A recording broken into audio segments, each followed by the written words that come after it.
ನಮಸ್ಕಾರ ಸ್ನೇಹಿತರೆ, ನಾನು ನಿಮ್ಗಳಿಗೆಲ್ಲ ಈಗ ಹೂ ಕಟ್ಟೋದು ಹೇಗೆ ಅಂತ ತೋರಿಸ್ಕೊಡ್ತೀನಿ. ನಿಜವಾಗ್ಲೂ ಇದೊಂದು ಅತ್ಯಂತ ಸುಂದರವಾದ ಕಲೆ. ಹೂವನ್ನು ಬಂಧಿಸೋದೇನಿದೆ ಅದು ಸುಂದರವಾದ ಕಲೆ. ಎಲ್ಲ ಹೆಣ್ಮಕ್ಳುಗಳು ಈ ಕಲೆನ ಕಲ್ತ್ಕೊಂಡ್ರೆ ನಾವು ನಿತ್ಯ ಪೂಜೆಗೆ ಕೈತೋಟದಲ್ಲಿ ತುಂಬ ಹೂ ಬೆಳ್ಕೊಂಡು ಪಾಟಲ್ಲಾಗಲಿ ಅಥವಾ ಜಾಗ ಇದ್ದರೆ ಮನೆ ಮುಂದಾಗಲಿ ದೇವ್ರಿಗಾಗಲಿ ನಾವು ಮುಡ್ಕೊಳ್ಳೋಕ್ಕಾಗಲಿ ತುಂಬ ಉಪಯೋಗಕ್ಕೆ ಬರುತ್ತೆ. ಎಲ್ಲ ಹೆಣ್ಮಕ್ಳು ಕಲ್ತ್ಕೊಂಡ್ರೆ ತುಂಬಾ ಚೆನ್ನಾಗಿರುತ್ತೆ. ಈಗ ಹೇಗೆ ಅಂತ ತೋರಿಸ್ಕೊಡ್ತೀನಿ. ಇದು ಮೊದಲನೇ ಸಲ ಹೂ ಕಟ್ಟೋರಿಗೆ ಒಂದಿಷ್ಟು ನಿಯಮಗಳನ್ನು ಹೇಳ್ತೀನಿ. ಹೂ ಕಟ್ಟೋವಾಗ ಮೊದಲನೇ ಸಲ ಕಲಿಯೋವಾಗ ಹೂವಲ್ಲೇ ಕಲ್ತ್ಕೊಳ್ಳೋಕೆ ಹೋಗಬೇಡಿ, ಅದಾಗಲ್ಲ, ಖಂಡಿತ ಕಟ್ಟಾಗೋಗುತ್ತೆ ಹೂವು. ಆದ್ದರಿಂದ ನೈರ್ಮಲ್ಯ, ಕಾಡು ಹೂವು, ಎಲೆ ಅಥವಾ ಈ ಥರ ನ್ಯೂಸ್ ಪೇಪರನ್ನು ಸುರುಳಿ ಮಾಡಿ ಇಟ್ಕೊಂಡಿರಿ ಗಟ್ಟಿಯಾಗಿ.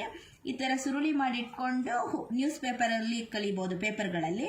ಅಥವಾ ನೈರ್ಮಲ್ಯ ಹಳೆ ಹೂವಿದ್ರೆ ಅದು, ಅಥವಾ ಕಾಡು ಹೂವು ಎಲೆಗಳಲ್ಲಿ ಕಲ್ತ್ಕೊಳ್ಳಿ.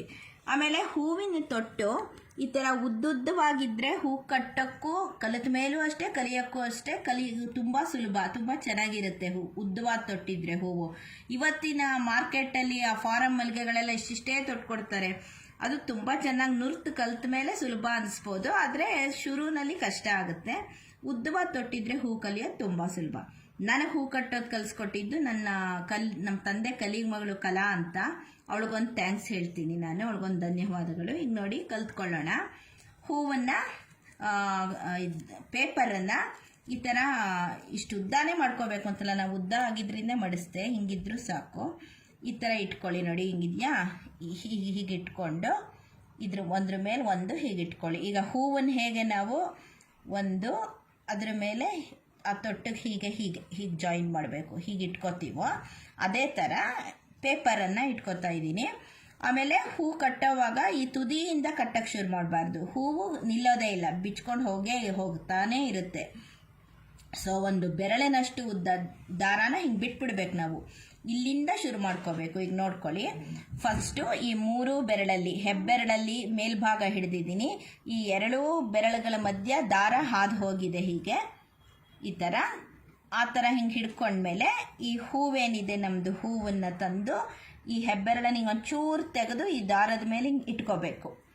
ಇಟ್ಕೊಂಡ್ಮೇಲೆ ಹಿಂಗೆ ದಾರನ ಹಿಂಗೆ ಇಟ್ಕೊಂಡು ಹಿಂಗೆ ಒಂದು ರೌಂಡ್ ನಾವು ಮೆತ್ತಗಿಲ್ಲೇ ಹಿಂಗೆ ಒಂಚೂರು ಜಾಗ ಮಾಡ್ಕೊಂಡು ಹಿಂಗೆ ತಂದು ಈ ಬೆರಳನ್ನೆತ್ತಿ ಹಿಂಗೆ ಸುತ್ತಬೇಕು. ನನ್ನ ಕೈಯನ್ನೇ ಗಮನಿಸ್ತೀರಿ.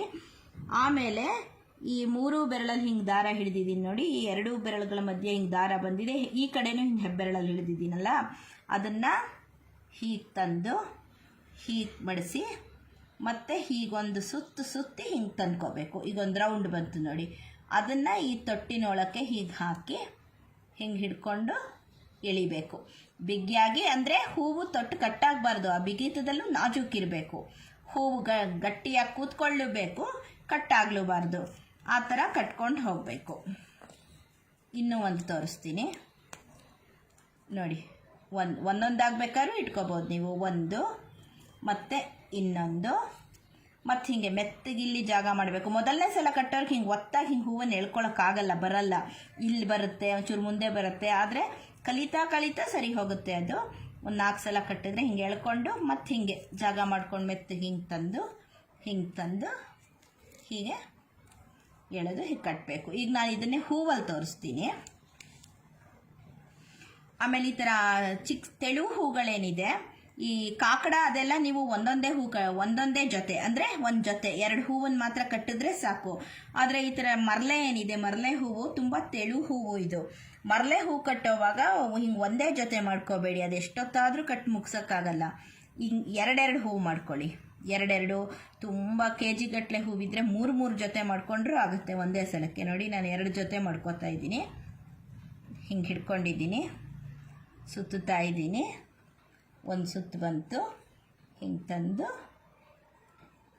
ತಂದು ಒಂದಾಯ್ತಾ. ಮತ್ತು ಇನ್ನೊಂದು ತೋರಿಸ್ತೀನಿ.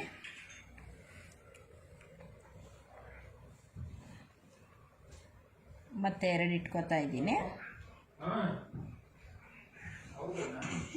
ನೋಡಿ. ಹಿಂಗೆ ಎಳ್ಕೋಬೇಕು. ಇಲ್ಲಿರುತ್ತೆ, ಈಗ ಮೊದಲನೇ ಸಲ ಕಟ್ಟೋರ್ಗೆ ಇಷ್ಟು ಜಾಗ ಉಳಿದೇ ಬಿಡುತ್ತೆ. ಆದರೆ ಹಿಂಗೆ ಮೆತ್ತಗೆ ಹಿಂಗೆ ಎಳ್ಕೋಬೇಕು. ಎಳ್ಕೊಂಡು ಇಲ್ಲಿ ಹಿಂಗೆ ಜಾಗ ಮಾಡಿ ಇಟ್ಕೊಂಡು ಹೀಗೆ ಎಳೆದು ಹೀಗೆ ಕಟ್ಟಬೇಕು. ಮಧ್ಯದಲ್ಲಿ ಕಟ್ಟೋವಾಗ ಒಂದೊಂದು ಸಲ ಒಂದೊಂದು ಹೂವು ಬೀಳುತ್ತೆ, ಅದೇನು ಪರವಾಗಿಲ್ಲ. ಆಮೇಲೆ ಒಂದೊಂದ್ಸಲ ಕಟ್ಟಾಗ್ಬಿಡುತ್ತೆ. ಆಗ ನೀವು ಅದನ್ನು ಹೇಗೆ ಅಂತ ನಾನು ನಿಮಗೆ ತೋರಿಸ್ಕೊಡ್ತೀನಿ. ಹಂಗೆ ಕಟ್ಟಾದಾಗಲೂ ಹಿಂಗೊಂದು ಹೂ ಬಿದ್ದೋಗಿ ಇಲ್ಲಿ ಕಟ್ಟಾಗೋಗುತ್ತೆ ಅಂದ್ಕೊಳ್ಳಿ, ಅದನ್ನೇನು ಇದು ಮಾಡ್ಕೋಬೇಡಿ. ಆವಾಗ ಮತ್ತೆ ಇದನ್ನು ಹಿಂಗೆ ಎಳ್ಕೊಂಡು ಅದನ್ನು ಆ ಗ್ಯಾಪನ್ನು ಹಿಂಗೆ ಸೇರಿಸಿ ತಗೊಂಡು ಹೀಗೆ ಕಟ್ತಾ ಹೋಗ್ಬೋದು. ಹೀಗೆ ದಂಡೆಯಾಗಿ ಕಟ್ಟಬೇಕು. ಪೂರ್ತಿ ದಂಡೆ ಕಟ್ಟಿ ತೋರಿಸ್ತೀನಿ.